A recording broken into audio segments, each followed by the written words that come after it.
What's going on, everyone? Burbank Aviation here. Welcome back to another video. Today we have the final Columbus John Glenn International Airport update for you guys. Very sad to end the series. If you haven't already, which I am recording before I've actually made the video, but this will be out after the video. Go check out the channel news going into 2024. As we do go over that in that video. So I'm sad to shut down the series. I know it's probably my most inconsistent one, as this was the last airport of the month. As I move into 2024, I really hope to adjust that, as we are going to be adding 2 new airports into the lineup after we get rid of this one. After we add those 2 in, we won't really be adding another one for quite some time until I build up my fleet enough to where we can actually get the big airport, which I'm going to do, which I'm still not going to reveal to you guys. That will be revealed way down the line once I'm getting really close to actually doing it. I really hope you guys enjoyed the final airport update. We got some news to go over here in today's video with Breeze launching another new route out of here. So that's super awesome, so stay tuned. And anyways, let's just get started. We're going to start down over here in the southwest section as we normally do. 2 beautiful Heart 1 aircraft right here. The one on the left is a 737 MAX 8. This guy's going to be heading on over to Baltimore after arriving in from Austin.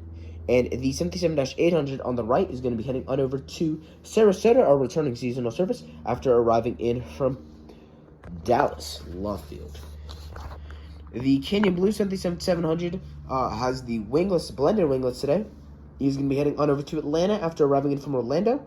And the MAX 8 here on the right in the Heart 1 livery is going to be heading on over to Nashville after arriving in from Tampa. To finish it off here for the Alpha Gates, we have this Southwest 77-800 in the Tennessee 1 livery. This guy's going to be heading on over to Chicago Midway after arriving in from Fort Lauderdale. The Republic Airways E-170 here is in the house livery. He's flying for American today. He's going to be making the nonstop service on over to Miami. One of 2 daily flights. Mainly getting 2 daily, 5 days throughout the week there. The other 2 days, which are Sundays and Mondays, we're getting that 1 daily E-175. So this is an E-170, but that's the E-175 is what we mainly get. So he's going to be heading out there after arriving in from New York John F. Kennedy. That is a 1 daily E-175 out there, operated by Republic. The American A321 here is going to be heading on over to Cancun, the returning seasonal service, a Saturday only right there. He'll be heading on out there after arriving in from Dallas-Fort Worth. And the American Eagle E-175 right here is currently flying for Envoy today. He's going to be heading on over to Boston after arriving in from Chicago O'Hare. The Southwest 77-800 right here is currently taxiing out to the runway for the flight on over to Las Vegas after arriving in from St. Louis. The Spirit A320neo right here is going to be heading on over to Orlando, a 1 daily A320neo out there after arriving in from Fort Lauderdale, a 2 daily A320. The United A319 right here is in the Evo Blue livery. This guy's going to be heading on over to Chicago O'Hare after arriving in from Houston. Houston, mainly seeing the A319, A320, getting a couple E-175 flights throughout the week. Sorry about that. A couple E-175 flights throughout the week. Chicago O'Hare, pretty much the same thing there with the Houston service. Chicago O'Hare, getting more of those E-175s, getting them throughout the week. And then we were mainly seeing the A320, but then still getting quite a few A319 flights throughout the week, about, I'd say 6 to 8. So it's still a good variety right there. The United Express E-170 right here is going to be heading on over to go my route sheet. Sorry about that. This guy's gonna be heading on over to Newark after arriving in from Washington Dulles. Dulles is a entirely E-175 operated route. 3 daily E-175s there from Republic, and then Newark, mainly the E-175, getting 5 daily flights there, mainly E-175. Saturday we get 1 A319, so that's super awesome, but pretty much an all E-175 route right there, super nice. The United A320 here in the Continental colors going to be making the nonstop turnaround service on over to Denver. Denver, a 2-daily A320, and that service has been doing really well.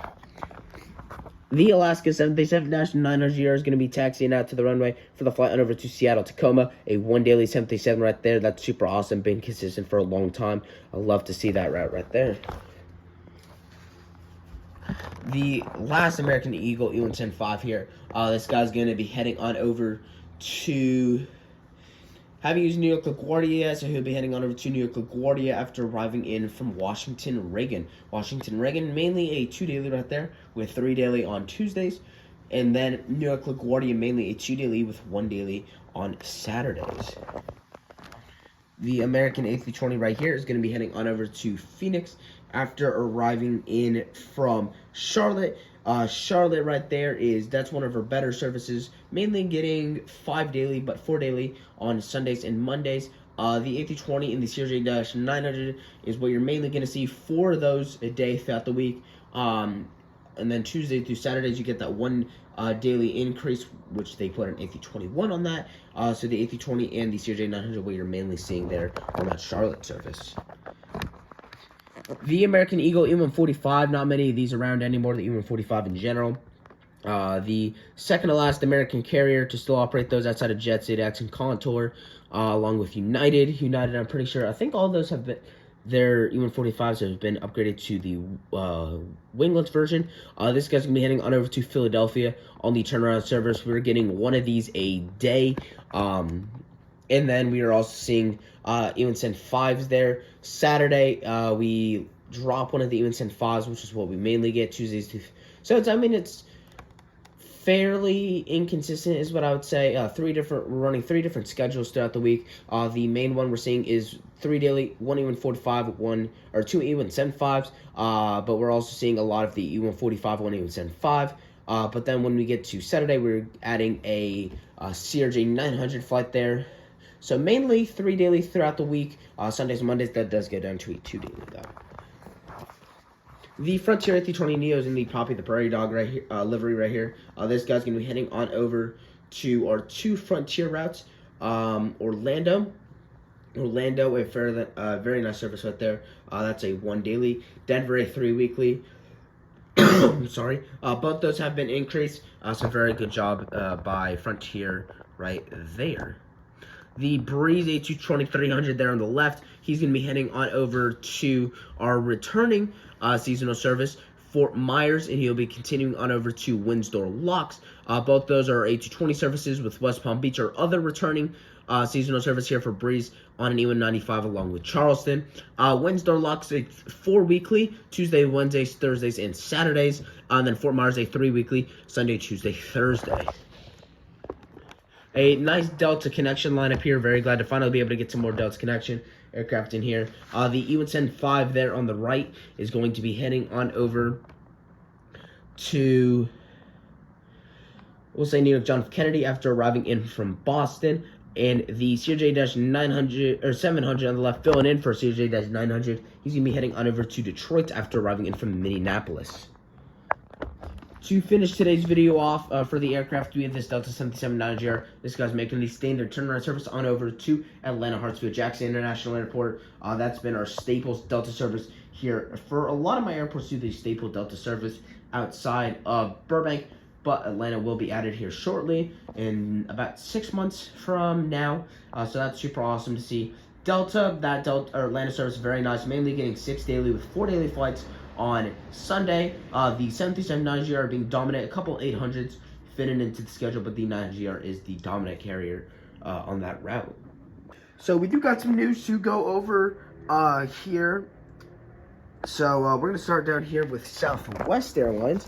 Grab my news sheet real quick. So Southwest Airlines got a little bit of news here. The Phoenix service is now up to a 2 daily, except Saturday. That's still on a 1 daily, which throughout the rest of the week, that's 2 daily though, up from a 1 daily. And then we have the Sarasota service restarted. That is up from a 5 week. The seasonal service restarted. That is a 5 weekly. We were mainly getting Saturday only start the month, but through the week of Christmas, that went up to a 5 weekly. Now I'm going to move on over here to American Airlines. We'll get that shot right there. There we go. American Airlines has got a little bit of news. The Cancun seasonal service restarted as a Saturday only, and then Boston up to a 1 daily now from 6 weekly, so that's super awesome to see. Frontier, we went over their news a little bit. How Orlando up to a 1 daily from 4 weekly, and Denver up to a 3 weekly from 2 weekly. Spirit got a little bit of news here. Los Angeles is up to a 1 daily from 5 weekly. Las Vegas up to a 6 weekly from 4 weekly. So good service climbs right there. United being next, the San Francisco service unfortunately being suspended for unknown reasons. And then Dulles down to a 3 daily from 4 daily. So a little bit of bad news there. Still done a very good job on that service. And then Breeze to wrap up the news here. Like I mentioned, both Fort Myers and West Palm Beach, their seasonal service has restarted. West Palm Beach is a 2 weekly E195. And then Fort Myers is a 3 weekly A220. Windsor Locks is up to a 4 weekly from 2 weekly until Charleston up to a 4 weekly from 2 weekly. Sorry about that, but the last little bit of news here we have to go over is also with Breeze. Santa Ana, John Wayne Orange County Airport, that service is restarting. Originally, I thought that service had just been suspended for a really long time. Apparently, that service ended and then now is getting restarted. That starts on, I'm pretty sure it's May 30th is when that service restarts. So that's super nice to see. Glad to see that returning. And Breeze doing a very good job out here. Quite a bit of routes, most of them seasonals though, which sucks. But still, Breeze doing a good job with, I think, about 8 to 9 routes out of here. So that's super nice to see. So I really enjoyed doing this series. I think Columbus was a lot of fun. Got to see a lot of stuff start up. A lot of new routes. No new carriers that I did get to see, but lots of interesting stuff. Charters the day of recording, a United 787-10 flew in, or actually it might have been the day before recording, Saturday the 23rd of December. A United 787-10 came in as a charter. I would have represented that. I just don't have a United 787-10. The only -10 I have for the 787 is from KLM. So I mean, this airport was really fun doing. I had a good time doing it. Super awesome going through the years, or through the months. Man, it hasn't even been a year, and I want to say through the years. Was a very nice airport. The reasons why I will be stopping this airport will be in the video I mentioned earlier that comes out Christmas. So if you haven't already, go check that out. But I did enjoy the series. Hope you guys enjoyed it with me. Not the most consistent one. Only got about 9-10 uploads on this one. Should have had 12. So I do apologize for that. But a very nice series. I hope you guys enjoyed. If you did, please make sure to like and subscribe. As really help me out. And I'll see you all in the next one.